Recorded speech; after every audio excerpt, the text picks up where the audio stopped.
Hello, greetings. My name is Amma Bookman with Ile Eko Omoluwabi. If this is your first time joining us, welcome. Here on this channel, Ile Eko Omoluwabi, our focus is on fostering ethical values that we believe are critical to our development as African people on the continent and in the diaspora.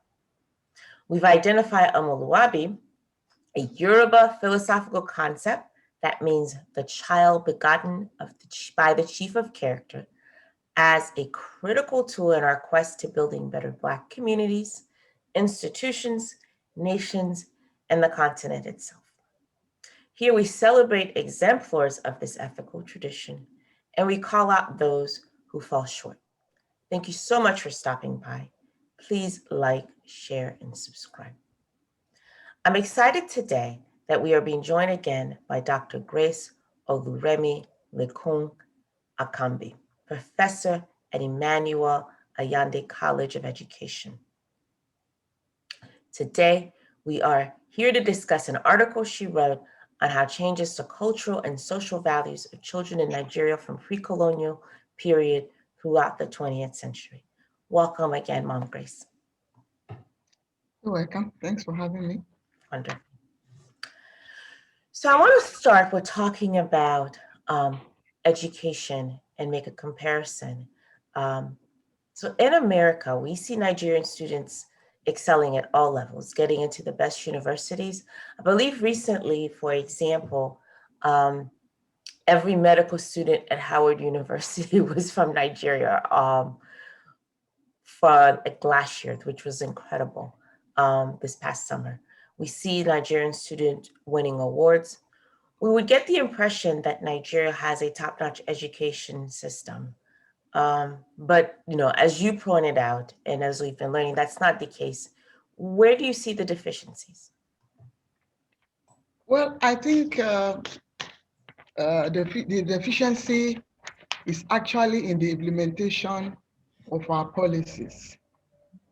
We have good policies, but when it comes to implementation, especially as regards the contents,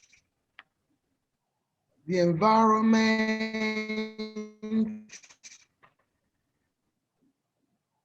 the infrastructure, that is students get out of Nigeria. They excel, when they find themselves in good environment. So I think the government needs to do more in the implementation. For instance, if you have secondary school students offering sciences and you don't have laboratory, you don't have science laboratories in the school, how do you want them to excel? And this set of children, when they have an opportunity of getting out of that poor environment to a better environment, you see them performing. So Nigerian students are excellent students all over the world.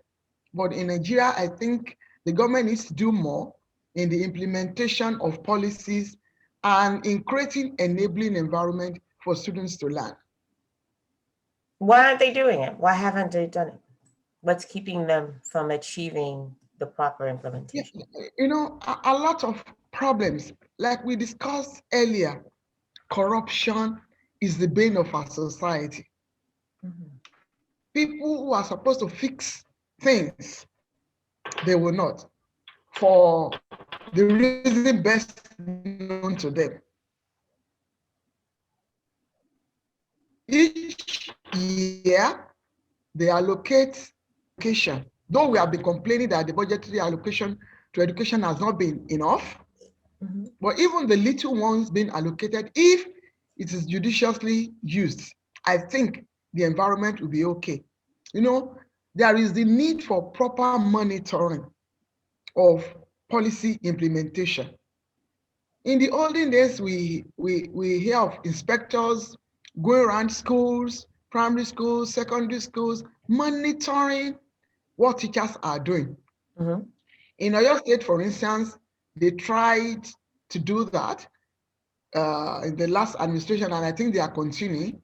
They are monitoring secondary school teachers, whether they are doing their work very well. But teachers cannot perform magic if the equipment they want to use to teach the students, if they are not available.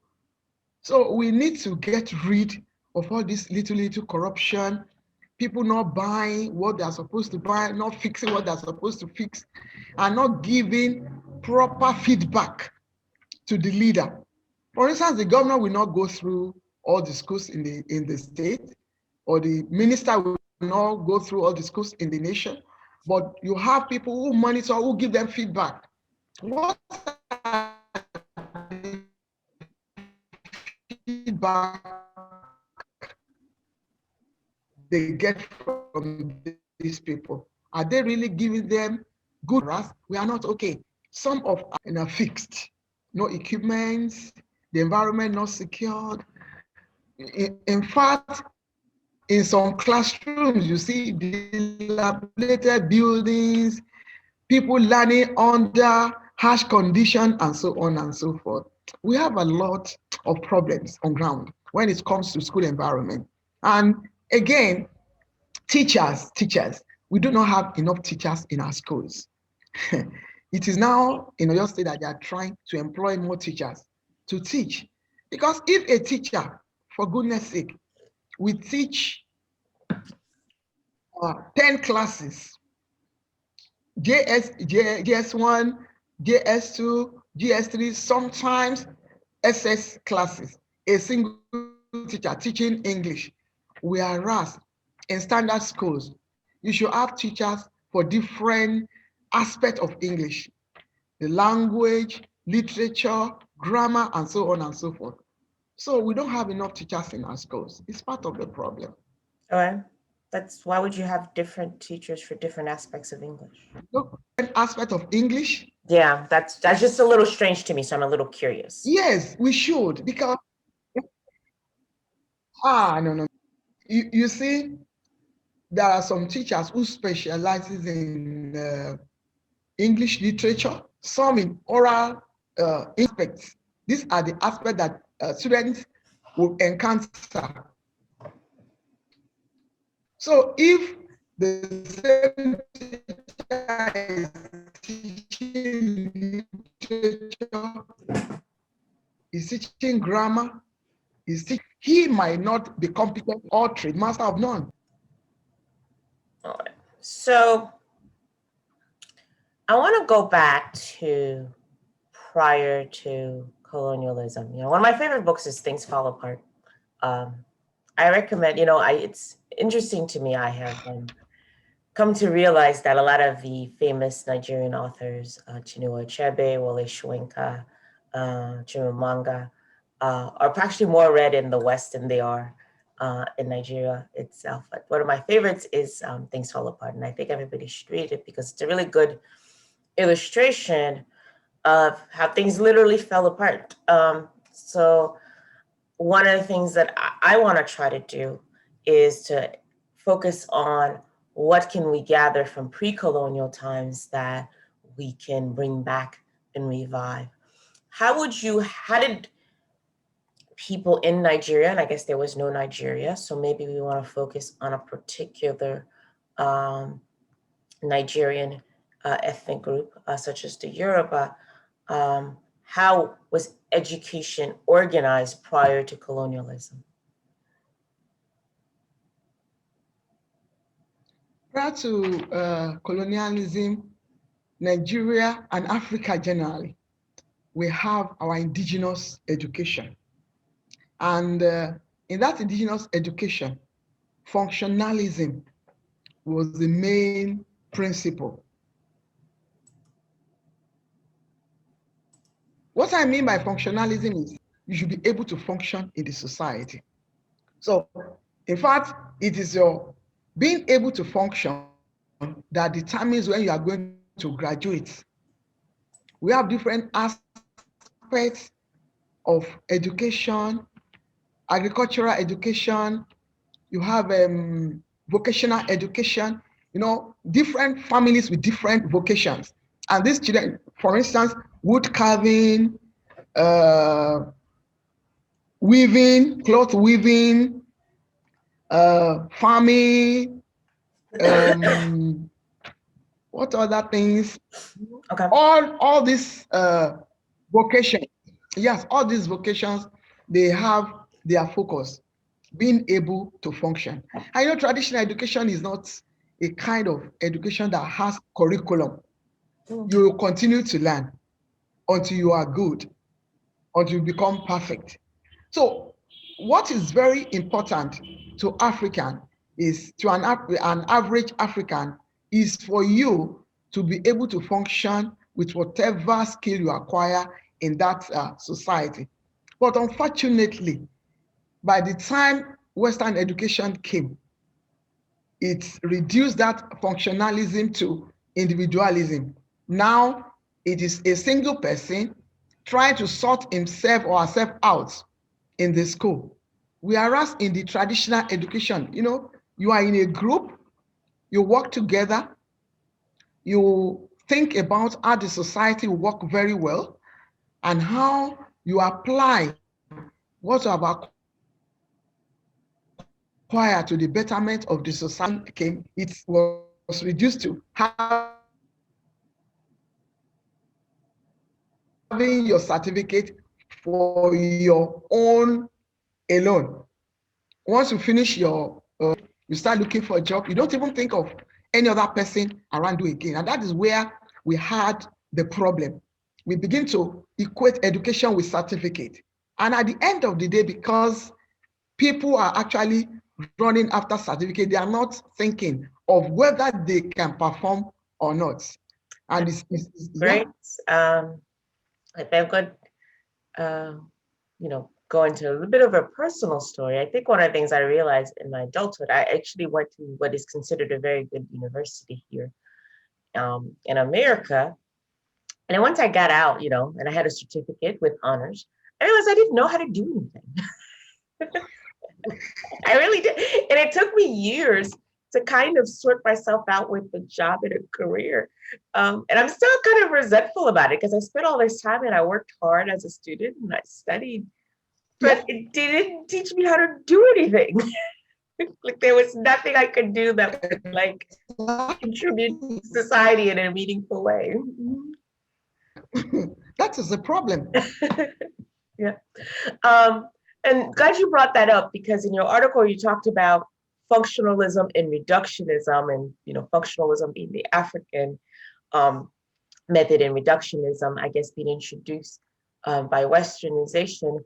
Can you define those terms for us and explain how are they? Just elaborate. I think you already started it in terms of how they're playing out. Oh, okay.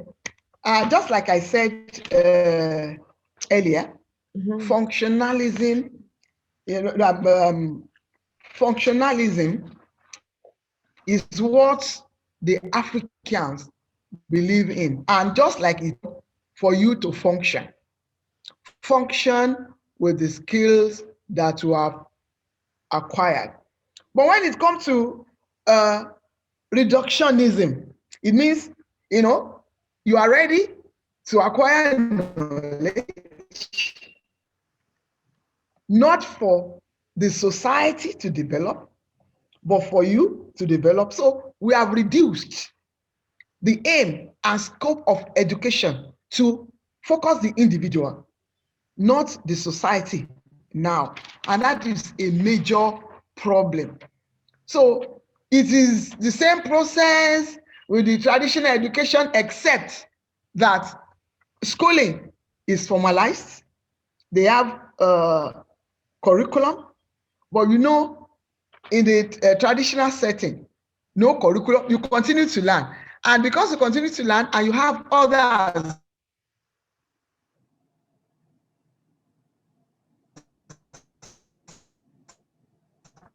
at heart, you will know that once ready to impart others, but you don't get your certificate for others to come up, but for you to come up. You get what I'm saying now? So it has reduced that value, to a kind of selfish interest. Okay. You are the only person that has gone to school. You are the one that acquire your certificate. You are the one that will use your certificate to look for a job. You are not mindful of what obtains in the larger society. Whether society is developing or not, you are not interested. And it is the it is the main problem that we have today. People become self-centered. You are no longer thinking of what happens to the society. You think of what belongs to you. So we have reduced self-centeredness. You want to center on yourself. You don't want to think about the certificate. It's not making you to function as you are supposed to function. And nobody is even thinking of whether you are functioning or not. What they are focusing is the class of your certificate. 2-1, first class, that cannot do what he or she is supposed to do. Whereas in the traditional education that focus functionalism, you must be able to function very well before you graduate. So it is this issue of certificate that has actually, made people to tend to forget that they are not part of the society. I, me, mine, not ours, like in the traditional society. So that as you were speaking, I was thinking about the Omoluabi notion of Irurere. Pardon if I'm butchering the pronunciation, but literally meaning goodwill and having a good mind towards others. So you have an educational system that literally breeds the kind of selfishness you talked about earlier, where people are not following through with their responsibilities, even as educators, because they got their certificate, they have their job. So if their job is to oversee education, they're not even thinking about others in terms of how to develop it because they have not been fostered to do so. You know what's interesting to me though is I'm not sure that I see that in the West per se, particularly in predominantly white schools. I feel like people have a sense of accountability, and maybe this is not an area of expertise you have. So if it's not, please let me know. But I wonder why does it not work in Africa? Because it works in the West. Like their system works for them, right? So why is it not working? Well, we don't have to say it over and over again. We have issue of leadership. We don't have leaders who are really committed to the society. And when you have a leader who focuses on himself or herself, the followers unconsciously becomes, like the leader. So you are talking of accountability in America, for instance. People are accountable for whatever you do. You know that your life is affecting some other people. But in Africa, it is not. And that is why it is possible for a leader to have billions of dollars stacked in his or her account, and you have millions struggling to have breakfast, millions struggling to go to school. Not that they don't have brain, but they don't have anybody to support them to go to school. And in the traditional African society, it wasn't like that. Your child, you don't bring up your child alone. Your child is our child. Your uncle is a teacher, your brother is a teacher, your stepmother is a teacher, your neighbor is a teacher. Everyone, make sure that they bring it up in a way that when you grow up, you become their pride. But this issue of emphasizing paper certificate, and making some people having a feeling that they are now on top of the society because they now have a particular certificate or because they are occupying a particular position, has actually eroded all those values of Omoluabi that we're talking about. So you bring up this question. no more integrity. You know, people want to live their lives.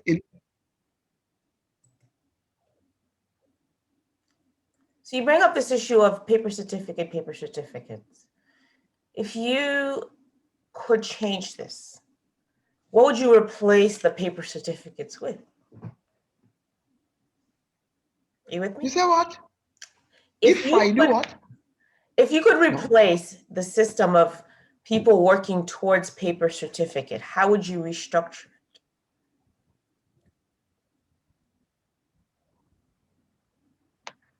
I can't hear you very well. The network is fluctuating. Okay, let me try maybe a little bit louder. Can you hear me? Okay. Yes, I can hear you. So if you could replace the system of paper certificate, or maybe even if we keep the certificates, you tell me, but we change the attitude towards the pursuit of it, how would you reform it? So instead of paper certificate, what would you replace that with?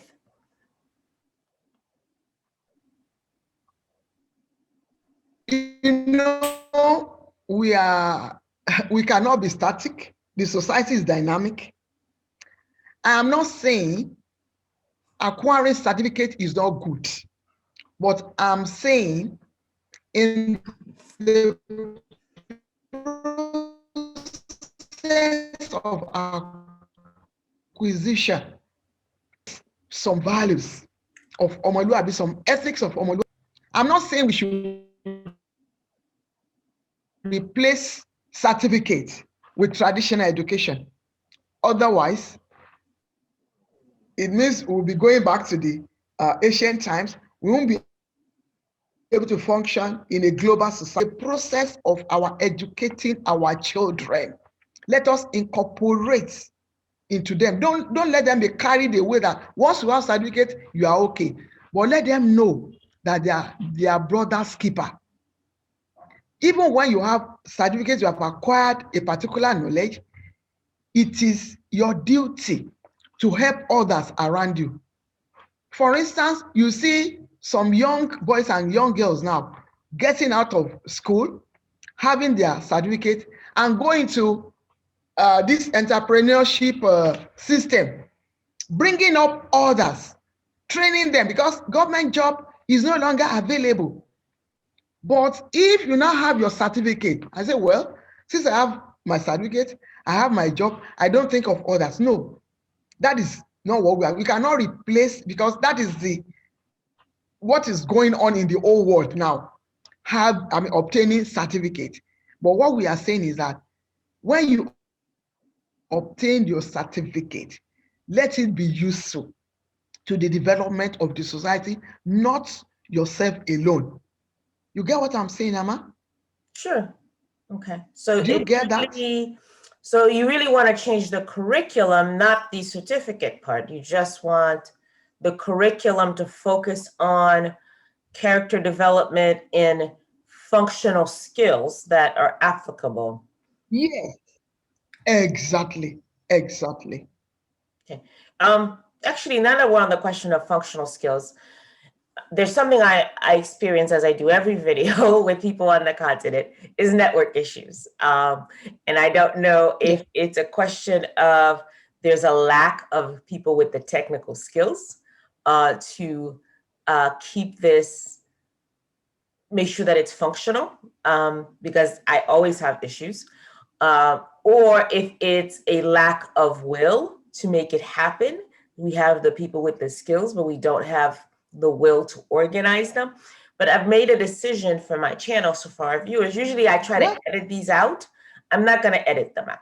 I'm going to leave them in the video because I want everybody to see what we struggle through every day, just to communicate that other people don't have to do, right? So I get on at my job in the West, and we have meetings online almost every day, and I never have any issues until I have to talk to somebody in Africa. And I want people to know that, you know, one of the key developers of the internet was a man from Nigeria. I can't remember his name right now. I'd have to look it up. But he started the process where we got supercomputers talking to each other. And one day I should probably do a segment on him. And the reason I bring that up is, you know, here was this brilliant Nigerian man who brought this wonderful technology to the world, and everybody else is enjoying it better than people in Nigeria. And that is reflecting of the lack of goodwill, of character of the people there who are refusing to take the steps that are necessary to implement processes so that society functions. Let me just reflect on what happened during the COVID-19 pandemic.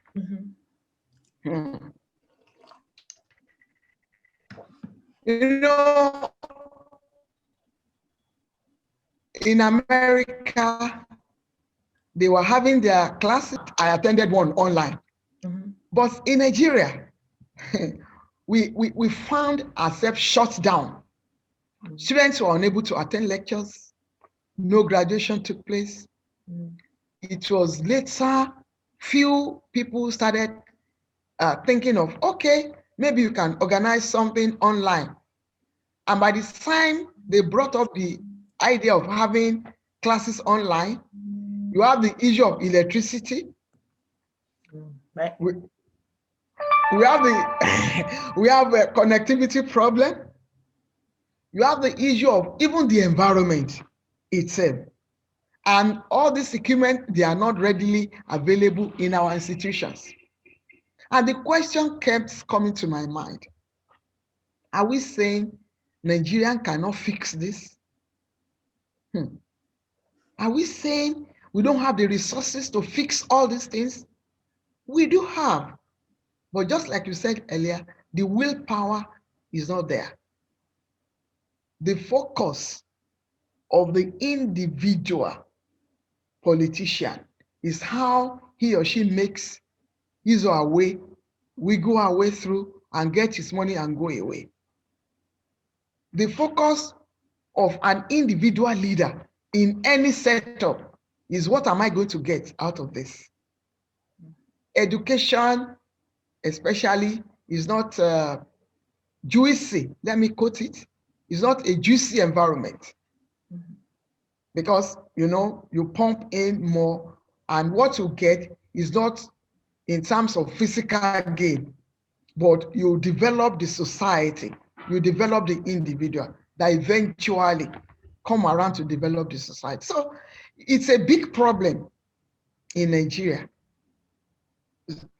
At least you have experienced it, and I'm not the only person that you have interacted with. You see, the issue of network fluctuating. Right now, as I'm talking to you, I use my generator to power this my laptop. If there is no light on the system, what can we do? So we really need a lot of reorientation. In the African society, greediness was not part of the society at all. Greediness. And it was that individualism that introduced greediness. Me, mine, I.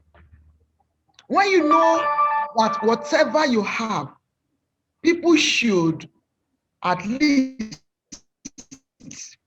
have an opportunity of having access to your skills, to your wealth, to your whatever you have, it gives you joy. But nowadays, it doesn't sound nice that you have money and you want people to share with you. You have food, you want to share with people around you who are hungry. That mentality has actually walked into our head, mentality of individualism that brought about greediness. And unless we begin a subtle introduction of this Omoluabi ethics right from the nursery and primary school up to university level, we may just be on the same level I'll be talking about the same over and over and over again. I mean, it's not hidden that we have problem of corruption, and it's everywhere. So who does what with what willpower? Individuals, we should be ready to confront corruption and make sure things work. Do you see any benefits to individualism as it's been introduced in our society? Has it brought anything good? And are there shortcomings to communalism from before? So to me, individualism has not brought anything good. It hasn't. Because it is this problem of individualism that is making people to do what they are doing, not considering others at all. It is part of individualism that will make a lecturer not to go to class when he or she is supposed to be there. You know, it's selfishness. You are not considering others. It is individualism for you to have people who need your assistance and you can assist them. And you begin to say, well, let them go and work for themselves. After all, I work to obtain my certificate. I work to get my job. I work to build my house. I work to do this. I work to do that. Honestly, I don't really like individualism. I don't really like it. I guess I just wonder if there's a difference between individualism and selfishness. And this is something I'm still struggling to think through. So my thoughts on this are not completed yet. But so we're saying individualism came from the West, but we live in the West and we have functional societies. Now, there are lots of things that are going on that are more complicated. And it's not just that, I mean, there's wealth extraction from the other countries and that have contributed to this. But, as you mentioned in your example, you've got professors not showing up to class.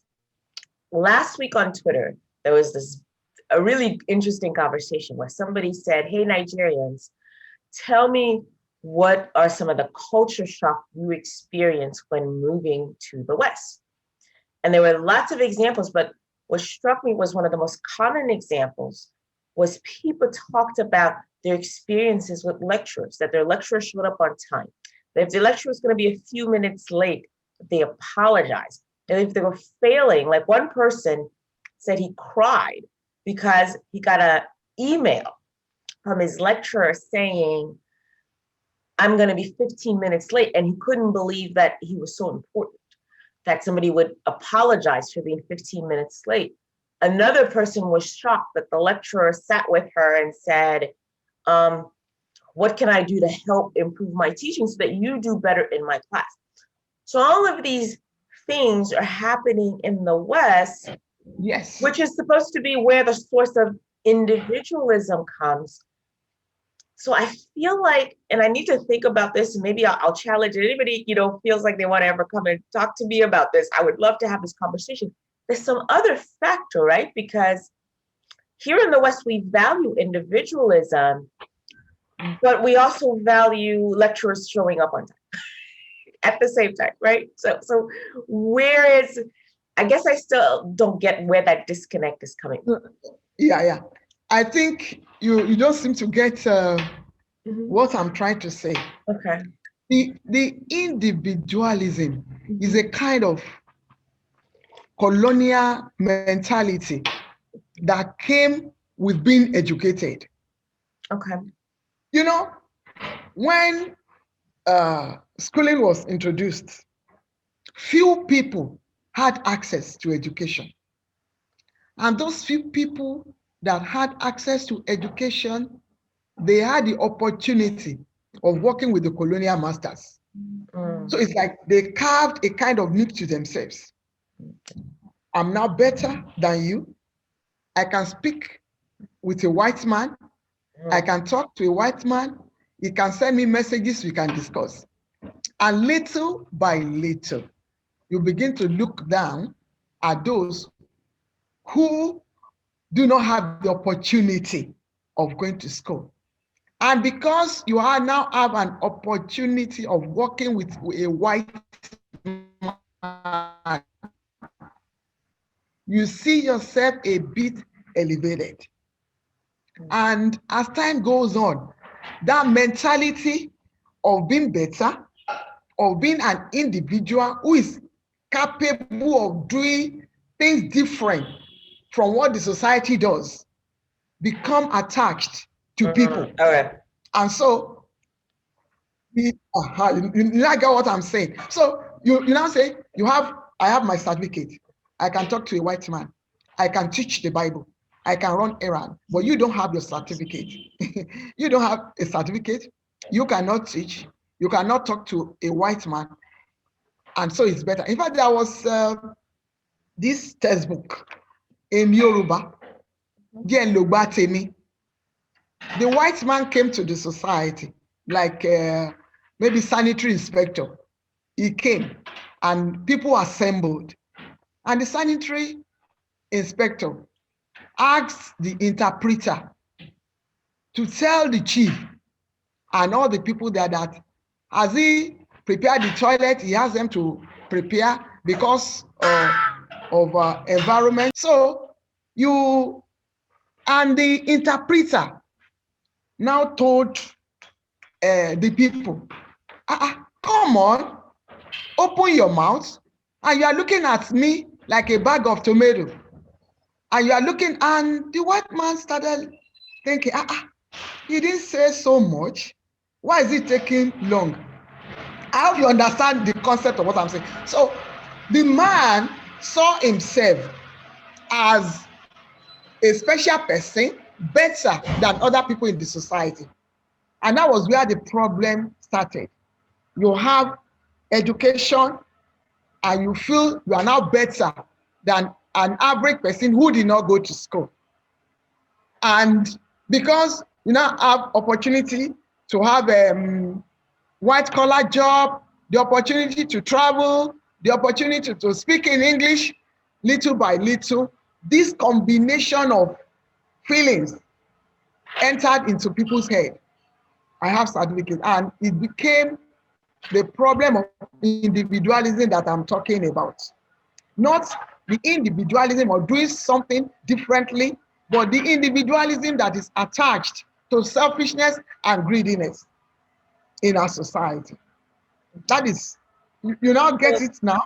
I think it sounds to me that with colonialism came an elitism that was attached to proximity to whiteness. So the closest you were to the skill set, the culture, the values of Westerners, the better you were. And because you were better, you created a sort of set apart category for yourself, and you didn't feel like you were beholden to your community anymore because you were now part of this elite group that was closer to whiteness.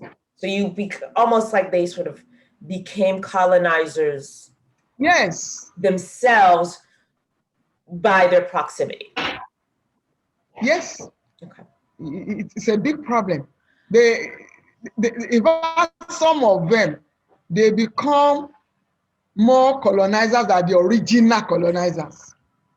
No, that's a very valid point. I've definitely seen behavior that I thought, wow, even the colonizers didn't do this, like what you're doing now. It's very, very disturbing sometimes. Yeah, very disturbing, yeah. So let's see, you also talked about, I want to go back to the cardinal aims of traditional education. So I want to make sure everybody gets that. You outlined there were 7 cardinal aims of traditional education. What are they, right? So maybe one of the ways we can tackle this sort of like whiteness is better. Let's Professor Babswafunwa that actually tried to classify these aims into 7. You have broad aims of education, but just for us to distinguish them and make sure, okay, and make sure that education that we have in our society is not just education, but is functional education, like we used to say before. And, development of character of education in the traditional society. Yes. Yeah. Thing in the African society is your character. Once your character is okay, you are good to go. And so one of the aims of traditional education is character development. Even now, your character is very important. It goes a long way to determine who you become. When you don't have good character, something great is missing in your life, because it is character that will help you to relate in the society. In fact, it is part of this character that we're talking about that will erase greediness and selfishness from you when you have good character. Another one is development of child's latent physical skills. You may not be able to know that a child is strong until you engage him or her in some physical skills. When we were young, we can trek 10 kilometers going to the farm, 10 kilometers, and nobody feels anything. And it is during that period that parents will discover, this one is strong, this one can trek very well. I think the light is better now. Yeah. You explore your immediate environment. You go to the farm, you go to the rivers, and so on and so forth. Another aim is the inculcation of respect for elders and those in position of authority. Ama, what we have in our society today is tragic. Young people no longer respect elders. They talk to elderly people anyhow. Even students, they talk to teachers anyhow. Children talk to parents anyhow. Whereas in the traditional society, one of the aims is respect for elders. And when you respect people in position of authority, you are saying that one day I will also occupy a position of authority and people will respect me. And also, in the traditional society, we have ways of greeting people. We have various types of greetings. When you are sleeping, we know how to greet you, Ekuono. When you are eating, you know that. When you are sitting down, when you are plaiting your hair, we have greeting for virtually everything. That is to show you that we have this relationship, a kind of bonding, that you are part of the society, you are part of what is going on in the society. But nowadays, you see, if you are seated, some children, they will see their parents and they'll just walk in. No good afternoon, no good evening. They see elderly people, they cannot prostrate, and so on and so forth. Those are part of the ethos that this individualism and this colonialism has actually put in our system, that is not making the system to work again. We also have the aim of developing intellectual skills. When I was in the college, I studied history and Yoruba. And there was this particular course, Oduifa. Before you can master Oduifa, you know what you will memorize. Before you can become a person, Ifa Oreku, you know what you are going to memorize. And I used to think, If this old Ifa man can memorize a lot of verses without forgetting, and he knows the old Ifa that is related to your problem, he masters it. No, it was part of the intellectual development in the traditional society. And apart from that, all these 1, 2, 3, they have Yoruba. 1 is Okan, 2, AG. You can tell time by just looking at the shadow or looking at the sun. When it is 4 o'clock, probably you have staircase in your home. When it is 4 o'clock, you know where the sun is. So you can just go out, look at the sun, and you tell the time. And it will be accurate. It was part of the intellectual development in our society then. And most of these things have actually been wiped off by this Western education. They believe, after all, you have time, so just bring up your phone and look at your time. It's okay, but at least it is not tasking your brain to know whether you are constantly learning or you are developing in that aspect. Another one is to develop sense of belonging. Education, like we discussed earlier, is not just having your own education, having your certificate, but you have a sense of belonging in the society. You have age grade, your age group.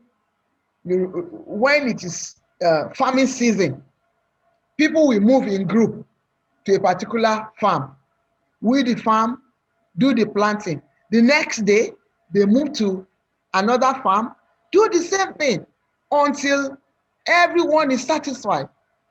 But now, you go to your own farm and you look for somebody to assist you, and you don't have a sense of, well, if after a harvest, I should give somebody part of it, because you are the only one that did it.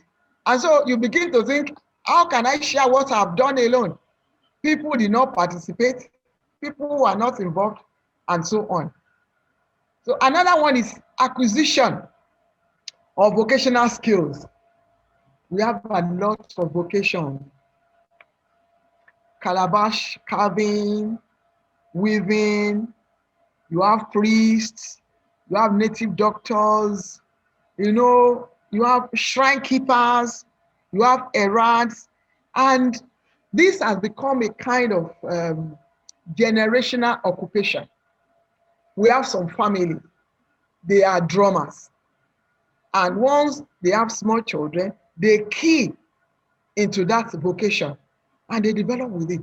And that is why sometimes you see small children, they are very skillful at drumming, because right from the onset, they have been taught to do that. But you now see some of the children from this same compound who did not pass through this training. They just woke up, started schooling. They don't know anything about the vocation of their family.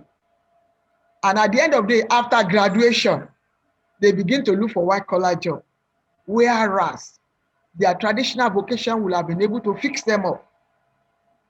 I know some people who will make weave baskets, weave hand fan, do this little rattle in their family, and they export and they make money. The same thing with this adire. The Kampala, is very common in Ogun State in Nigeria. There are some families who have been taught right from their youthful age to do that. And they don't go out looking for white-collar jobs. Rather, they develop it using the education they have acquired and now establish and bring in more people to learn from them, to empower them. That is the type of what we are talking about. It's not just your certificate and you begin to look for a job in the office, and you're in the office, you don't think of any other person coming up. Okay. Did we cover all 7? I lost count, but thank you for that. Yeah. As you were going over these, one of the things that stood out to me as we saw in the recent turmoil that we had socially was the role of elders, because you talked about respect for elders.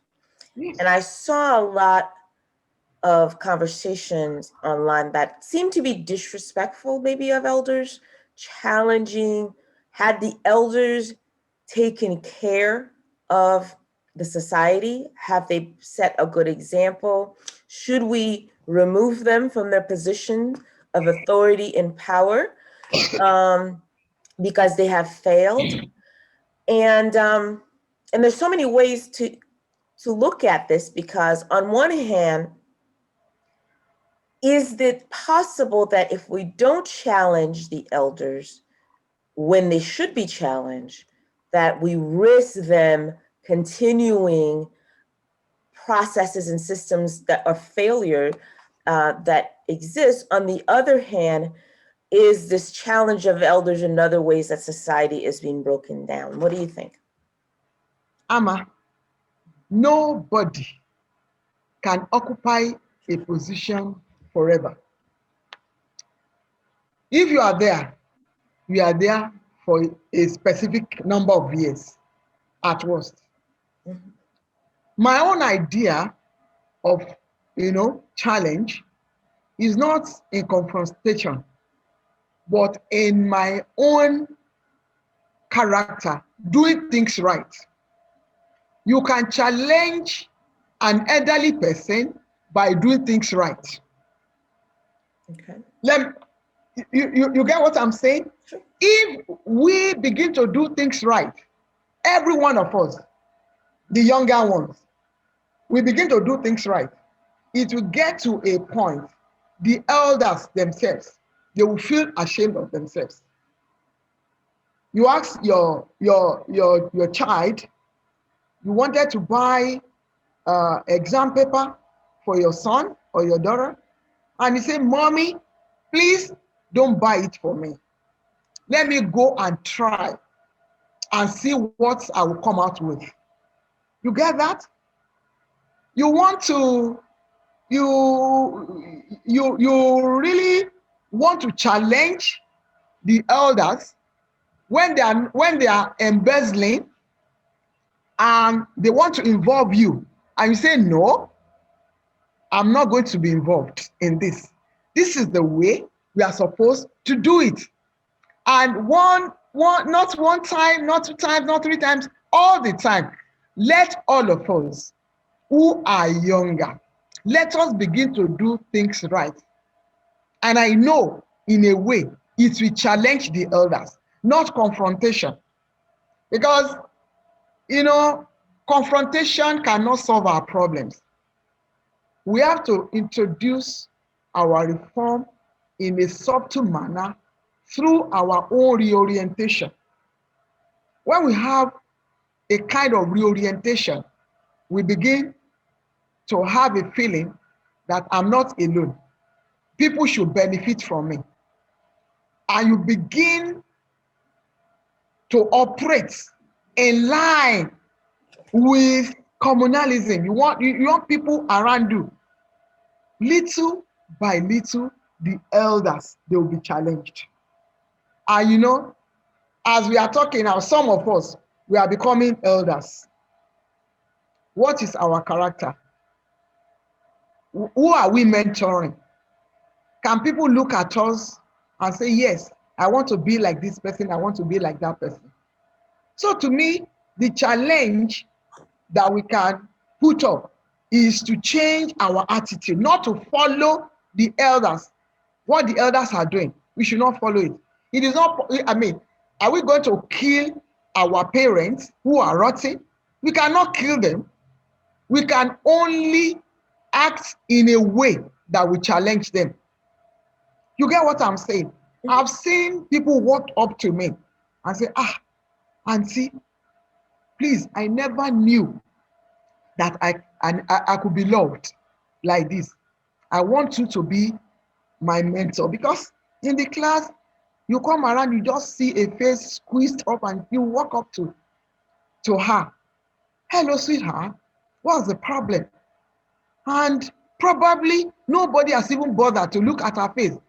But you got out of your own way to see that that person is not feeling fine. And you begin to look at the root of the problem and you begin to try to solve the problem. That person will not forget you. It will become part and parcel of your life. But if you now say, and some people, instead of approaching it that way, say, why are you squeezing your face? Will you get out of my class? I want people, I hope you understand. So our attitudes, positive attitudes to things, can change the attitude of the elders, especially in governance. If you are a youth, you are appointed as the Minister for Education, and what you met on ground is corruption, make sure you are not part of it. Let them see that you are different. And once you are different, people will see you. Though, like I said earlier, it's a stressful calling in a rotten society to live above board. But once you know that God is there to sustain you, then nothing, you don't have to be afraid of anything. A medical officer was just discussing with me last week. She said she was posted to a general hospital somewhere in Nigeria, and the supplier came to her and said, doctor, what do you want me to write on the receipt? And like she asked the supplier, what do I want you to write on the receipt?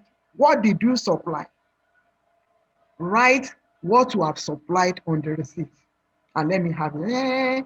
Because we have to make allowance to give some people some money. Say no, whatever you supply, put it on paper. People will not like her, of course, but I think she's satisfied. And if you now have officers like that, who will stand their ground and say, look here, whatever you supply, write it with the price, everything. Little by little, we begin to reform the society. Confrontation or removing the elders, I don't think, can really solve the problem. We have to start from ourselves. Nobody can legislate against corruption. It is the individual that will see that corruption is bad and begin to drop corruption. So that is my own view. Well, thank you. And we've been going on for a little, boss, so I think we're going to wrap it up here. Thank you again, Mom Grace, for being with us. It has been a pleasure again. And as we've been talking about individualism, I'm reminded of the proverb I always like to end with, which is, a tree does not a forest make. So it does seem to me that we have a lot of trees, but we don't have healthy forests. We don't have balance. So let's all work on ourselves and work on creating balance by becoming Omoluwabis. Please like, share, and subscribe. And thanks again for being with us.